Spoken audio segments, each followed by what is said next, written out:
Menanam singkong itu adalah sesuatu hal yang sangat mudah. Semua orang pasti bisa menanamnya. Banyak sekali orang-orang ataupun netizen yang menjudge, apaan sih bikin tutorial singkong gak mutu banget. Semua orang pasti bisa menanamnya kali, tinggal tancap, pasti tanaman singkong akan tumbuh dengan sendirinya. Namun, untuk sebagian orang yang memang menggunakan singkong sebagai sumber mata pencarian, pasti akan memutar otak bagaimana agar tanaman singkong yang ia tanam memiliki hasil yang sangat melimpah. Salah satunya adalah ini contoh yang sudah aku tanam dan berhasil mendapatkan hasil singkong yang besar-besar dan buahnya itu full sekali ya. Jenis singkong ini adalah singkong Jawa dengan batang berwarna hijau. Nih, singkong Jawa itu memiliki dua jenis, yaitu singkong yang memiliki batang hijau. Dia memiliki umbi singkong yang berwarna kemerahan seperti ini. Sementara singkong Jawa berbatang merah memiliki ciri khas umbi singkong yang berwarna kehitaman seperti ini.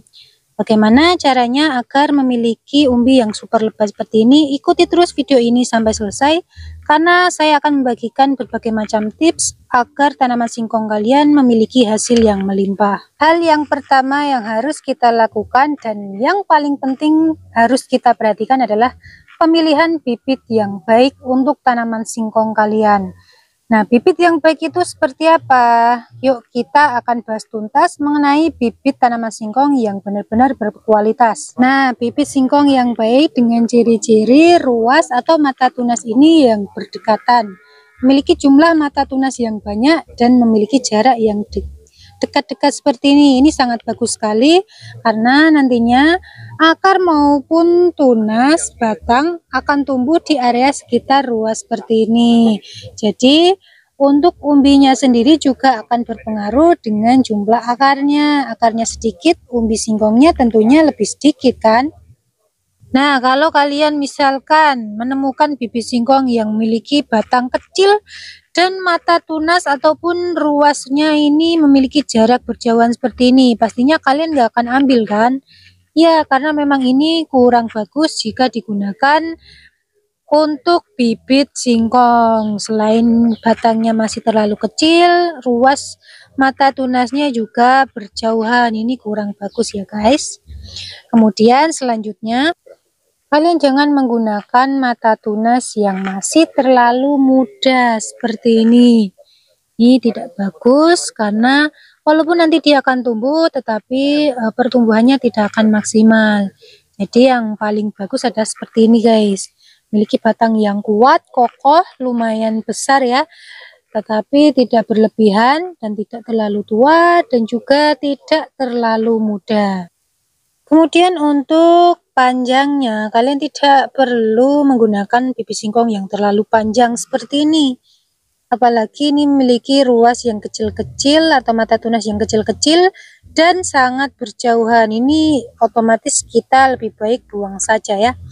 Nah, tersisa ini 3 mata tunas yang sudah pilihan dan ini benar-benar berkualitas, memiliki jarak ruas yang berdekatan. Dan ini benar-benar pas sekali ya, tidak terlalu muda, tidak terlalu tua, dan juga tidak begitu kecil juga ya. Nah, untuk panjangnya kita cukup menggunakan 1, 2, 3, 4, 5, 6, 7. Sekitar 7 ruas mata tunas itu sudah sangat cukup. Kalau terlalu panjang juga nanti bibit tersebut sulit untuk fokus menumbuhkan akar-akar maupun mata tunas karena terlalu banyak cabang yang ia pikirkan gitu ya. Kemudian kalian bisa menggunakan 6 sampai 7 mata tunas ya. Itu sudah sangat cukup. Selain itu juga bisa menghemat bibit ketika kalian menanam singkong dengan jumlah yang banyak atau lahan yang sangat luas, misalnya 1 hektar gitu ya. Itu sangat menghemat sekali. Lagi pula jika terlalu panjang, buah ataupun umbi singkong yang dihasilkan juga malah justru kurang maksimal. Nah, kemudian lanjut kita kita menggunakan metode apa yang bagus untuk menanam singkong agar memiliki tingkat kesuburan yang tinggi dan juga memiliki buah yang super lebat seperti ini. Kita bisa menggunakan teknik apapun, metode apapun, terserah kalian, suka-suka kalian. Yang penting, yang paling utama adalah kalian harus memperhatikan nutrisi yang ada di setiap tanaman singkong maupun bibit yang akan kalian tanam. Sebelum kalian menanam, ketika kalian akan menggunakan stek berdiri, kalian bisa membuat sayatan sedikit seperti ini. Ini bagian yang akan kita pendam, nanti kita sayat sedikit agar fokus terhadap pertumbuhan akar dan juga mata tunas. Maka nanti hasil fotosintesis yang dihasilkan itu lebih fokus untuk memunculkan mata tunas ataupun akar yang ada pada area sekitar sayatan. Jadi kemudian untuk stek tidur, kalian juga bisa melakukan sayatan-sayatan seperti ini, tetapi tidak perlu berlebihan ya. Seperti ini saja sudah cukup. Yang penting kulitnya ini masih terhubung dari atas sampai ujung. Tuh, kemudian sebelum kalian menanam, sebaiknya kalian gunakan rendaman air cucian beras. Nah, kalian rendam pada air cucian beras selama 24 jam. Lebih baik lagi air cucian beras tersebut sudah difermentasi selama 2-3 hari. Karena nanti dalam bagian batangnya itu kan terdapat busa seperti ini ya. Ia akan menyerap nutrisi yang ada pada air cucian beras sehingga sebelum ditanam bibit ini sudah memiliki nutrisi yang cukup untuk bekal nantinya dia bertahan hidup ketika musim kering gitu ya. Lagian banyak sekali para petani singkong yang males untuk menyirami tanaman singkong. Banyak juga netizen yang bilang, kok singkong disiramin gitu ya, baru dengar katanya.